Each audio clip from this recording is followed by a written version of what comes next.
ഇന്ന് നമുക്കൊരു cake order കിട്ടിയിട്ടുണ്ട്. ലേറ്റായി കിട്ടിയ ഒരു ഓർഡറാണ് കേട്ടോ. അപ്പോൾ ഞാൻ വിചാരിച്ചു പെട്ടെന്ന് ഉണ്ടാക്കാനും ½ kg വെയിറ്റ് വരുന്ന വൈറ്റ് ഫോറസ്റ്റ് കേക്കാട്ടോ നമുക്ക് കിട്ടിയിരിക്കുന്നത്.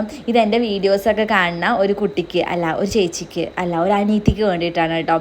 അവളുടെ ഹസ്ബൻഡിൻ്റെ ബർത്ത്ഡേ ആണ്. അപ്പോൾ സർപ്രൈസ് കേക്ക് കൊടുക്കാൻ വേണ്ടിയിട്ടാട്ടോ ഉണ്ടാക്കിയത്. നമ്മൾ ½ kg എന്ന് പറയുമ്പോൾ 6 ഇഞ്ച് മോൾഡിലാണ് കേട്ടോ ഉണ്ടാക്കിയിരിക്കുന്നത്. അങ്ങനെ നമ്മൾ കേക്കൊക്കെ ബേക്ക് ചെയ്യാൻ വെച്ചു. ബേക്ക് ചെയ്യുന്ന സമയം കൊണ്ട് നമ്മൾ ഇതിന് വേണ്ടിയിട്ടുള്ള സിറപ്പും വിപ്പിംഗ് ക്രീമും പിന്നെന്താ ഫില്ലിങ്ങും എല്ലാം റെഡിയാക്കി എടുത്തു കേട്ടോ. ഇതൊക്കെ പറയാൻ നല്ല എളുപ്പമാണെന്നൊക്കെ നിങ്ങൾക്ക് തോന്നും പറയുമ്പോൾ, പക്ഷെ ഭയങ്കര പാടാണ്, ഭയങ്കര ബുദ്ധിമുട്ടാണ് കേട്ടോ ഈ കേക്ക് ഉണ്ടാക്കാൻ വേണ്ടിയിട്ട്. നമുക്ക് വീട്ടിലത്തെ ആവശ്യത്തിനൊക്കെ ഉണ്ടാക്കാൻ കുഴപ്പമില്ല. നമ്മൾ ഈ പാത്രം കഴുകലാണ് ഭയങ്കര കഷ്ടപ്പാട് കേട്ടോ. എൻ്റെ അടുത്ത് കുറേ പേര് ചോദിച്ചിട്ടുണ്ടായിരുന്നു ഇതെങ്ങനെയാണ് കേക്ക് ഉണ്ടാക്കണ വീഡിയോ ഇടുമെന്നൊക്കെ. ഞാൻ ഇടാം. ഞാൻ അന്നൊരു വീഡിയോ എടുത്ത് വെച്ചിട്ടുണ്ടായിരുന്നു, ഇതുവരെ എഡിറ്റ് ചെയ്തിട്ടില്ല, മടിയാണ്.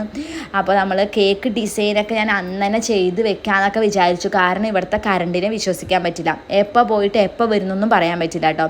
അതുകൊണ്ട് ഡിസൈനൊക്കെ കുറേ ചെയ്തു, പക്ഷെ ഒന്നും എനിക്ക് ഇഷ്ടപ്പെട്ടില്ല. എന്നിട്ട് ഞാൻ എന്തൊക്കെയോ ചെയ്ത് വെച്ചിട്ട് പോയി കിടന്നുറങ്ങി കേട്ടോ. രാത്രി 11 മണിക്കങ്ങാണ്ട് ഞാൻ ചെയ്യണത് കേട്ടോ. പ്രാന്ത് പിടിച്ചിട്ട് പിറ്റേ ദിവസമാണ് നമ്മൾ ഈ ഡിസൈനൊക്കെ ചെയ്തെടുത്തത് കേട്ടോ. അങ്ങനെ നമ്മൾ സിമ്പിൾ കേക്ക് ഡെക്കറേഷനൊക്കെ ചെയ്ത് കേക്ക് അവർക്ക് കൊടുത്തു കേട്ടോ.